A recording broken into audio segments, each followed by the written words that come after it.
오늘 성령 강림 주일입니다. 오늘 또 스승의 주일이고 특히 오늘 또 스승의 날과 스승의 주일이 겹쳐 있는 그런 날입니다. 오늘 무슨 말씀을 전할까? 일주일 동안 하나님께 기도하다가 인생 최고의 복이라는 말씀으로 여러분과 은혜를 나누기를 원합니다. 여러분 인생을 살면서 인생 최고의 복은 어떤 것이 최고의 복이라고 생각하십니까? 제가 SNS를 보니까요. 인생 최고의 복은 인복이다 이렇게 얘기했더라고요. 그러면서 거기에 부부의 일생이라고 하는 글을 올렸습니다. 그 부부의 일생이라는 글을 딱 보니까 30대가 되니까 여자들이 부부가 되면 30대들이 여자들은 이렇게 생각한다 그럽니다.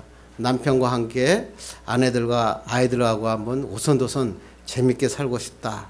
그런 마음밖에 없다고 그럽니다. 그런데 남자들은 30대에 직장과 사회생활이 너무나 정신없이 바쁘다 그럽니다. 성공과 출세가 지금 이때가 가장 중요하다고 생각하게 된다 그럽니다. 아내들은 남편에 대한 기대치가 가장 높아지고 있는데 남편들은 가족이나 가정에게 쏟을 여유나 시간들이 거의 없다고 하는 것입니다.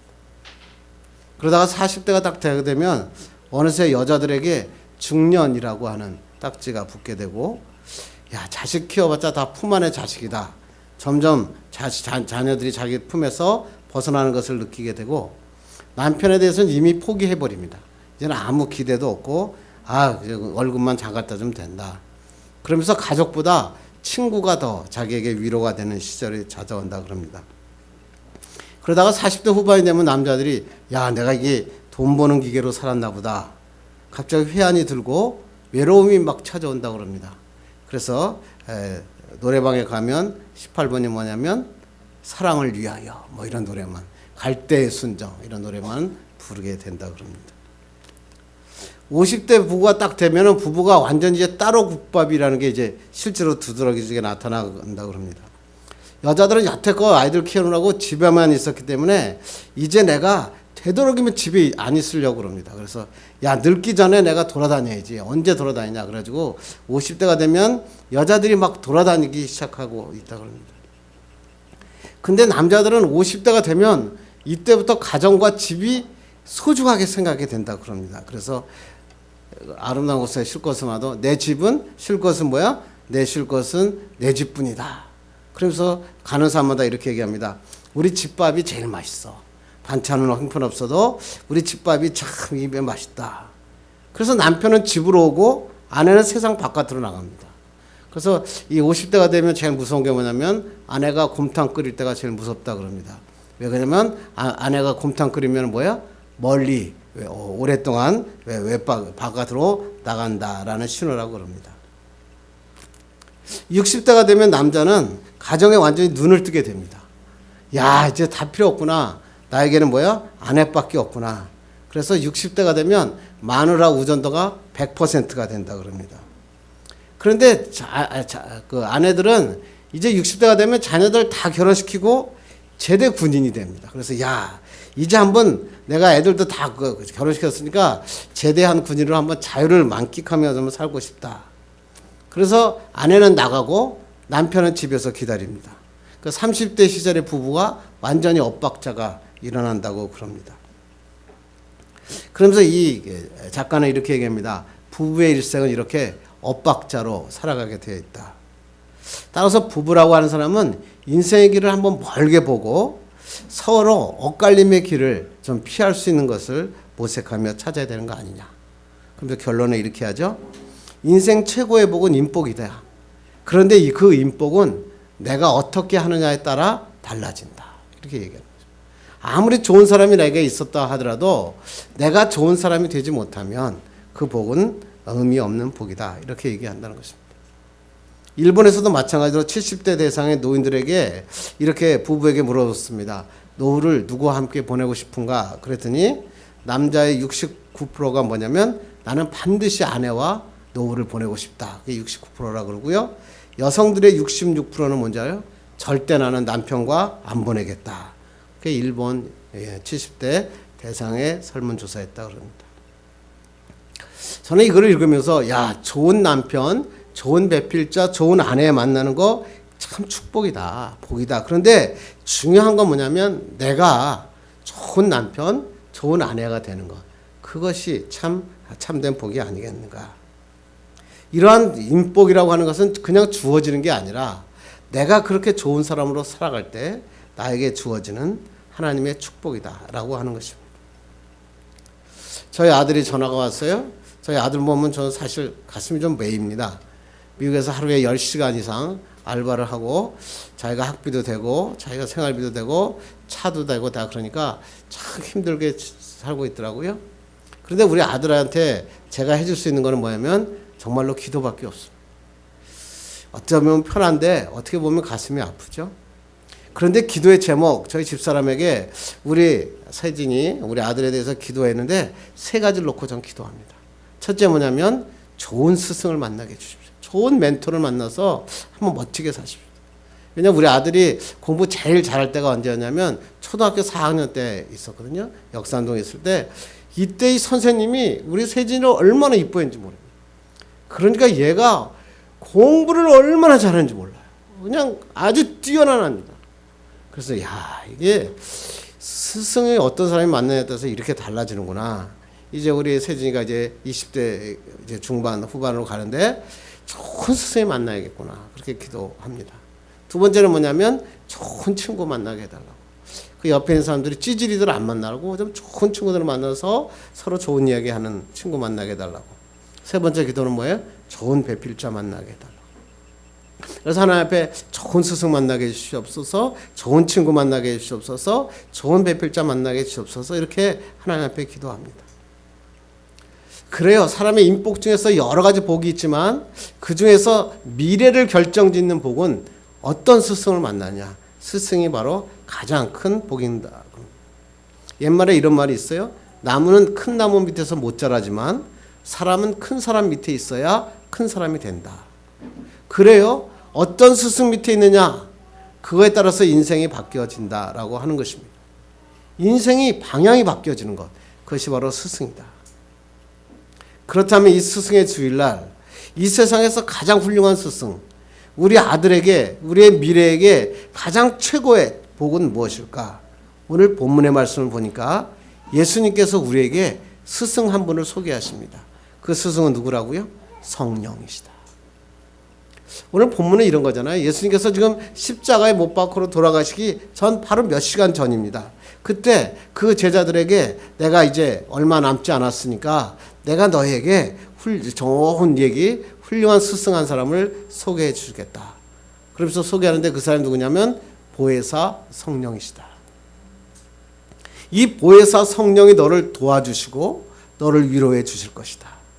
그리고 그 보혜사 성령이 너희 속에 있어서 모든 것을 가르쳐고 내가 말한 모든 것을 생각나게 하신다.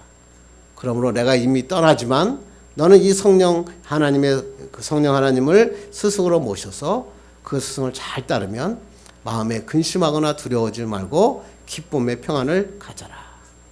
하나님께서 이 성령께서 놀라운 평안을 너에게 주실 텐데 이 평안은 세상의 평안과 다르다 말씀하시는 것입니다. 간단하게 이야기하면 예수 그리스도께서 이 세상을 떠나시면서 우리에게 평생에 있어 최고의 복, 최고의 스승 한 분을 소개하셨는데 그분이 누구였냐면 보혜사 성령이셨다. 하나님께서 말씀하시면서 이 성령을 나의 스승으로 모신 자가 인생 최고의 복받은 자다. 이렇게 하나님께서 말씀하신 겁니다. 그렇다면 왜 이 성령을 스승으로 모신 자가 최고의 복받은 자인가? 오늘 본문을 통해서 우리는 왜 하나님 앞에 복받은 사람인지 깨닫는 귀한 시간들 되기를 간절히 바랍니다. 스승의 날 되니까 어떤 선생님이 글을 하나 올리셨더라고요.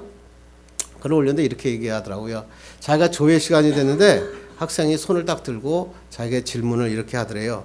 선생님, 스승과 선생의 차이가 뭡니까? 이렇게 물었는데 이 선생님이 딱 교단에 서서 조회 시간에 이 말을 듣는 순간에 가슴에 비수처럼 그 말이 확 박혔다는 거죠. 그래서 아무 말도 못했다고 그러는 거예요. 선생과 스승의 차이가 무엇인지 몰라서 물은 것이 아니라 스승이 없다고 말하는 이 세상 그리고 그 제자들의 말에 그 자기의 마음이 열리지 못했다 하는 것입니다. 그러자 그 학생이 다시 재차 이렇게 물었다고 그럽니다. 선생님, 그렇다면 선생님은 스승이십니까? 아니면 선생님이십니까? 어느 쪽이라고 생각하십니까? 교단에 선 지 10년이 넘은 선생이었는데 지금 내가 이 아이들에게 어떻게 비춰지고 있길래 저 아이가 나에게 이런 질문을 하고 있는 것일까?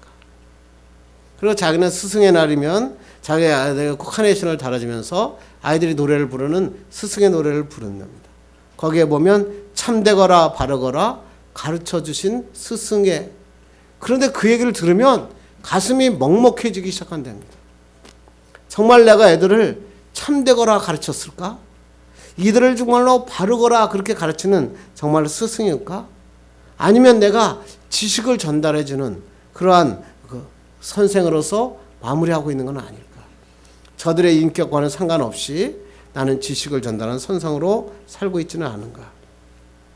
그리고 그 사람이 스승의 날 이렇게 다짐을 합니다. 내가 카네이션을 달아주는 애들에게 야, 선생님은 너희들을 진심으로 사랑한단다.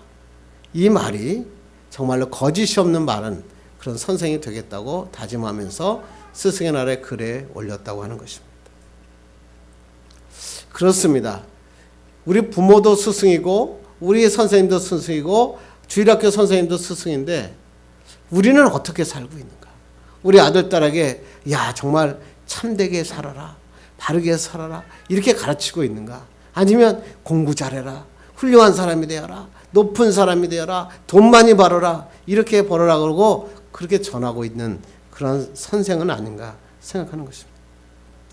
제가 그 텔레비를 가만 보니까 이런 얘기를 하더라고요. 학원의 선생님은 마저도 학원 공부를 한다는 얘기예요.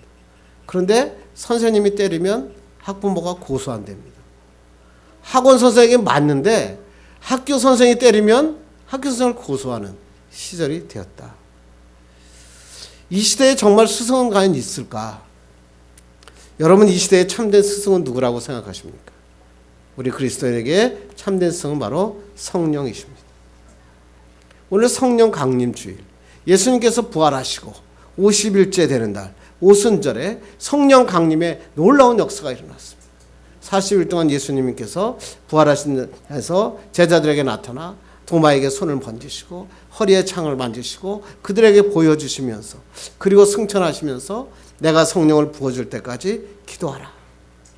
그들이 마가의 다락방에 모여서 10일 동안 저녁 기도에 힘쓰며 기도할 때 그때 오순절날 하나님의 성령 강림의 놀라운 역사가 일어나셨습니다. 이날이 무슨 날이에요? 성령께서 제자들에게 참된 스승으로 찾아온 날입니다. 성령께서 찾아와 온전한 참된 스승으로 되어자 어떠한 변화가 일어났습니까? 겁쟁이들, 예수님 못 봤을 때 다 도망가고 예수님을 모른다고 부인하고 배반하던 자들, 자기의 먹을 것을 위해서 갈릴리 바닷가에 가서 고기를 잡던 자들이 갑자기 성령을 스승으로 모시자 능력 있는 사도가 됩니다. 안전장병에게 일어나 걸어라, 예수의 이름으로 명하노니 일어나라, 일어납니다. 3,000명씩 세례받는 놀라운 역사가 일어납니다. 귀신들이 쫓아나는 기적 같은 역사가 일어나는 것입니다. 왜 그랬을까요? 성령이 스승 되시니까. 성령 스승 되심을 붙잡을 때 완전히 새로운 사람으로 변화된다는 것입니다. 그런 변화는 나의 삶에서 어떻게 찾아옵니까? 어떤 목사님이 이 말을 하면서 이렇게 얘기하더라고요. 자기가 차를 타고 몰고 가고 있는데 갑자기 누가 앞에다가 갑자기 차선 변경을 하면서 훅 끼어드는 겁니다. 그러니까 이 목사님도 왕년에 한가닥 하는 사람이라 화가 막 난 겁니다. 화가 나가지고 이거 봐라 그래가지고 속도를 내서 추월을 하고 그 다음에 창문을 열고 주먹을 꺼내가지고 그 다음에 화를 내려고 주먹을 휘두르려고 창문을 딱 열었다고 그럽니다. 그런데 여는데 갑자기 성령께서 이 목사님에게 급하게 말씀하십니다. 야 목사야 손을 펴라. 그래서 주먹을 쥐고 손을 내밀다가 손이 펴졌다 그럽니다. 무의식적으로 손을 폈는데 다시 성령께서 이렇게 얘기하시더래요. 야 이제 그 손을 흔들어라 그래가지고 자기가 그 손을 막 흔들었대. 막 흔들면서 미소를 딱 짓는데 이 목사님의 얼굴에 눈물이 흘렀다 그럽니다. 아, 이게 성령이구나. 성령은 내 삶에 변화가 일어나는 거구나. 성령이 스승 되시니까 분노와 화냄, 그리고 그런 것들이 평화와 배려의 삶으로 바꾸어지는 겁니다. 예수 믿으면서 성령 충만이라는 게 뭡니까? 방언하면 성령 충만입니까? 아닙니다. 우리나라의 대부분의 방언은 가짜입니다. 정말로 중요한 건 뭔지 아세요? 내 삶이 변화되는 거예요. 내 삶이 주님의 삶으로 변화되는 거. 그럴 때 하나님께서는 놀라운 축복의 역사가 일어나는 것입니다. 그러면 이러한 축복이 과연 어떤 축복입니까? 오늘 한번 본문 한번 읽겠습니다. 시작. 내가 아직 너희와 함께 있어서 이 말을 너희에게 하였거니와 보혜사 곧 아버지께서 내 이름으로 보내실 성령 그가 너에게 모든 것을 가르치고 내가 너에게 말한 모든 것을 생각나게 하시리라. 그동안 제자들은 예수 그리스도에게 직접 말씀을 듣고 예수님의 손을 잡고 다녔습니다. 그리고 손을 만질 수 있었고 예수님이 귀에서 직접 우리에게 말씀하셨습니다. 내가 세상의 빛이다. 내가 세상의 생수다. 그런데 지금 이제 나는 떠나고 내가 너의 성령인 스승을 너에게 보내주시겠다. 그래서 보혜사, 여러분 너무나 많이 저한테 들었으니까 보혜사가 뭐야? 파라클레토스. 파라클레토스가 뭡니까? 옆에 서서 도와주는 위로자라는 뜻입니다. 그러니까 성령 보혜사라는 분은 뭐냐면 너가 힘들고 어려울 때, 너가 삶에서 어려움이 올 때 옆에 서서 너를 도와주는 위로자이시다. 이렇게 얘기합니다. 성령이 너희 마음속에 있어서 너희가 올바른 것을 판단하게 하시고 가르치게 하시고 내가 여태껏 말한 것을 생각나게 하실 것이다. 보혜사 성령께서 이렇게 말씀하십니다. 내가 이제 너희 속에 직접 말하거나 내가 너희가 직접 손을 이끌고 가지 못하지만 내 마음속에 계시는 성령, 그 성령의 가르침을 가슴으로 배워라. 이렇게 말씀합니다. 어려우십니까? 이 말씀을 간단하게 정리하면 이렇게 얘기합니다. 제자들아, 신앙을 업그레이드해라.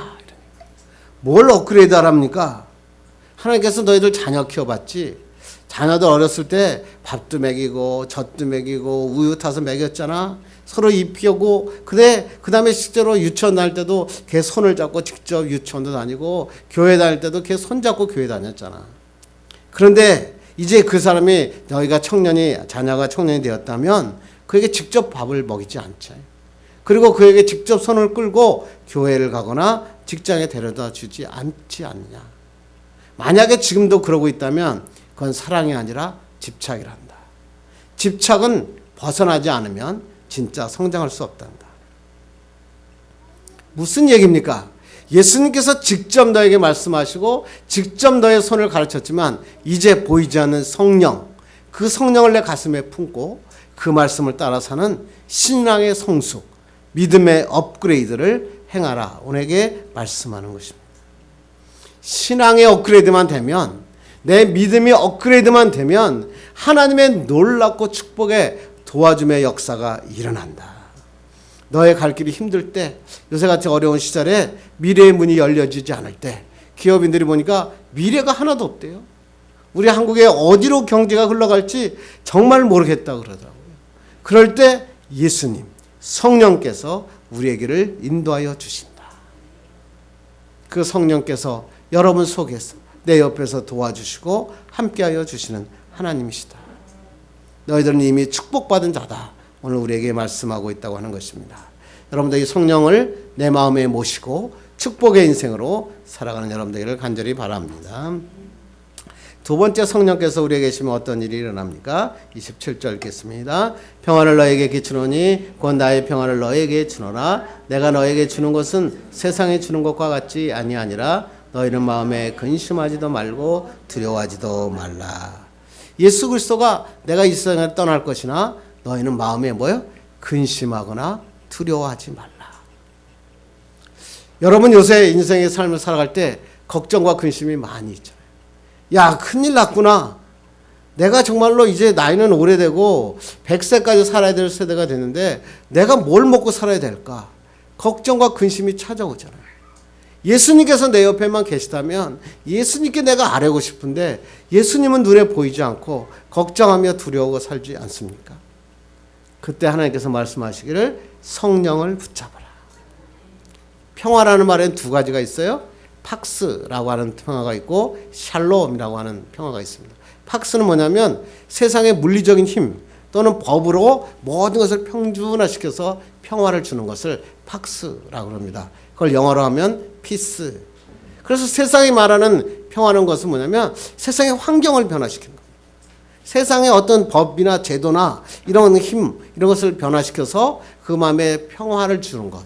그것을 갖다 피스, 팍스라고 합니다.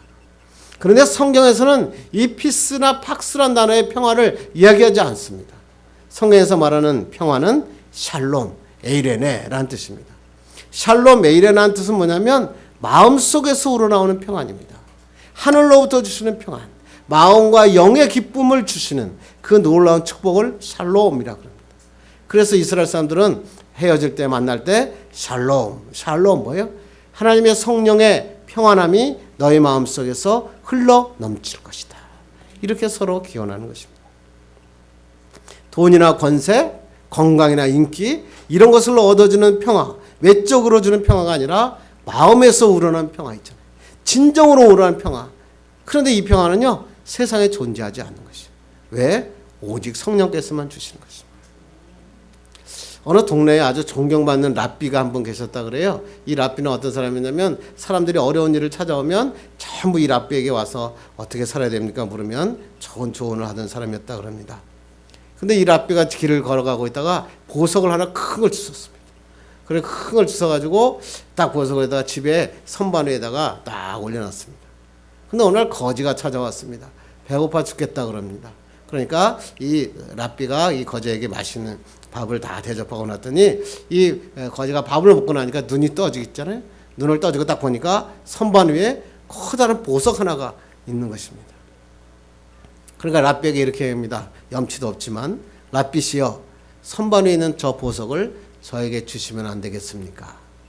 그때 랍비가 이렇게 물어봅니다. 그래요? 아니 무엇에 쓰시려고 하십니까? 예, 저 보석 하나만 있으면 제가 평생 구걸하지 않고 편하게 살 수 있을 것 같습니다.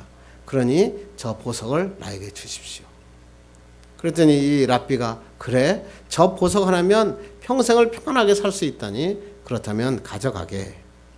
그래서 이 거지가 기쁜 마음으로 이 보석을 가지고 갔다 그럽니다. 거지가 가지고 갔는데 얼마 지나지 않아서 이 거지가 막 헐레벌떡 쫓아오는 겁니다. 그러면서 랍비시여 다시 이 보석을 받으십시오. 그런데 랍비가 묻습니다. 왜 이걸 다시 나에게 받으라 그러냐? 너 이 보석 하나면 평생을 편안하게 살 수 있다고 그러지 않았느냐? 그렇게 얘기합니다. 그랬더니 예, 저도 그럴 줄 알았죠. 그런데 랍비도 아시다시피 제가 가져가는 옷어도 잠 하나는 어디서나 잘 잡니다. 얼마나 편하게 잠을 잤는지 모릅니다. 그런데 이 보석을 딱 받은 다음부터 이 보석이 누구애가 훔쳐갈까 봐 한 번도 잠을 편안하게 자본 적이 없습니다. 그래서 제가 이 보석을 다시 갖고 왔습니다. 랍비시여 보석 말고요. 그 귀한 보석을 그냥 주었던 그 선생님의 마음을 나에게 주십시오. 무슨 얘기입니까? 진정한 평안이라고 하는 것은 보석이 주어지는 게 아니라 마음에서 주어진다 하는 것입니다. 막상 이 세상에 조건을 위해서 기도했는데 조건이 채워지면 평안하고 행복할 수 있는데 진짜 채워주니까 행복이 찾아오지 않습니다. 왜? 진정한 평화와 행복은 마음에서 오기 때문에. 그 마음은 누구예요? 성령이 스승되실 때 오시는 겁니다. 이번에 지금 매스컴에서 가장 이슈화 되는 게 누구예요? 신현우라고 하는 전 옥시 대표 발언이죠. 저도 그 기사를 듣고 얼마나 화가 났는지 참 너무나 화가 났습니다. 4월 26일 날 1차 소환을 할 때 신현우라고 하는 전 옥시 사장이 사람들에게 대국민 사과를 하잖아요. 그래가지고 눈물을 뚝뚝 흘리면서 그래서 그냥 머리를 조아리면서 그 사과 성명을 발표하고 난 다음에 엘리베이터에 탔는데 엘리베이터에 타서 자기 변호사에게 이렇게 물어봤다는 거 아닙니까? 내 연기 어땠어? 근데 자기 변호사한테 그렇게 얘기할 때 검찰청 직원이 옆에 같이 탔던 겁니다. 그래서 검찰청 직원이 너무 화가 나가지고 그것을 상부에다 보고를 하고 상부에서 그 보고를 받은 것을 가지고 그 사람을 소환해서 정말 이랬느냐 그랬더니 하는 말이 아니 내 연기 어땠어요 그런 게 아니라 내 얘기가 어땠냐 그렇게 물었다. 그런데 네티즌들이 난리가 났죠.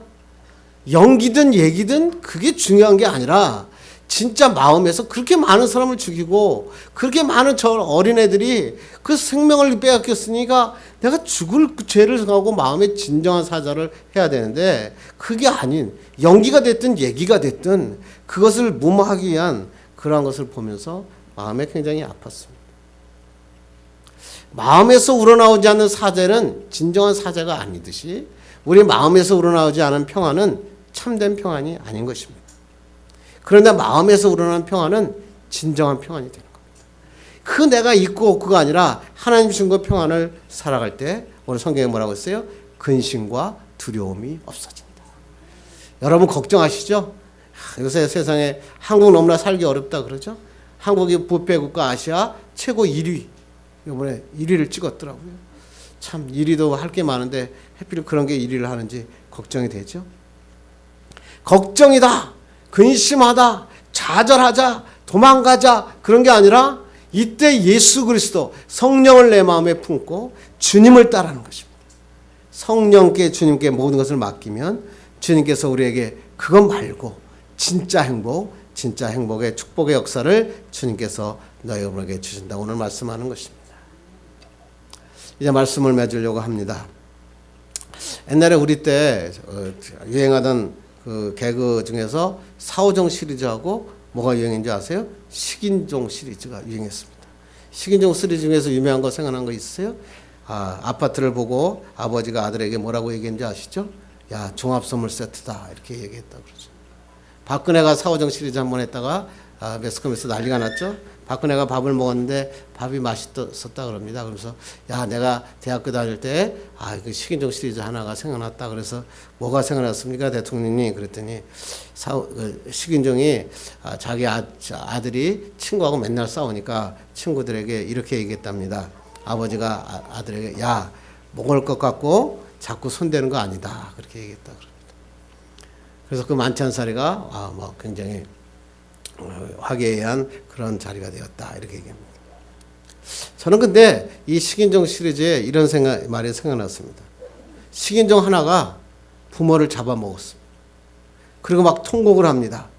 그러면서 그 아들 식인종이 뭐라고 얘기했는지 아십니까? 이 질문 아시죠? 그 아들 식인종이 이렇게 얘기합니다. 나는 고아다. 굉장히 웃겨야 되죠. 웃기게 되는데 제가 이걸 들으면서 지금 시대에 너무나 이 시대를 이야기하는 것 같아서 가슴이 아팠습니다. 지금 매스컴들을 보거나 모든 신문들을 보면 스승과 부모를 잡아먹습니다. 심지어는 부모가 자식을 잡아먹습니다. 글쎄 아들 자식이 없으면 제일 먼저 조사해야 될 사람이 이제 부모가 됐다. 이 시대가 정말 맞는 시대입니까? 스승을 잡아먹고 부모를 잡아먹고 부모는 자식을 잡아먹고 이렇게 얘기합니다. 나는 고아다. 우리에겐 스승이 없다. 우리에겐 자식이 없다. 이렇게 얘기합니다.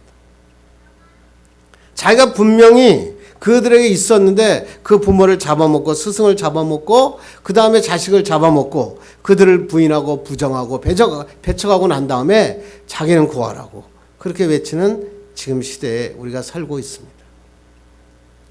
이 시대에 정말 어떻게 하면 행복한 그리스도인으로 살 수 있을까요?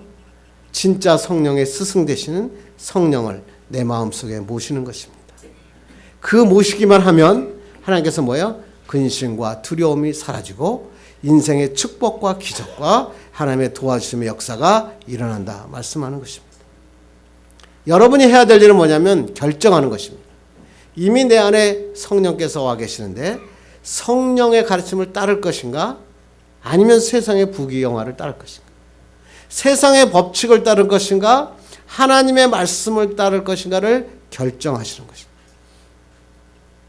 여러분의 자녀를 학원이 아니라 주님께 맡기는 거예요. 학원에 가면 공부 잘할 것 같은데 그거보다 주님께 맡기면 훌륭한 사람 됩니다. 그게 바로 축복입니다. 여러분의 인생에서 조금 더 노력하면 돈을 벌 수 있습니다. 저는 그걸 부정하지 않습니다. 남들보다 더 열심히 하면 돈 벌 수 있습니다. 그런데 중요한 것은 하나님께 맡기면 인생이 바뀌어집니다. 이게 바로 축복입니다. 성령이 여러분 안에 계십니다. 이 주님을 스승으로 모시고 평생에 축복에 받는 여러분 되기를 주님의 이름으로 축원합니다.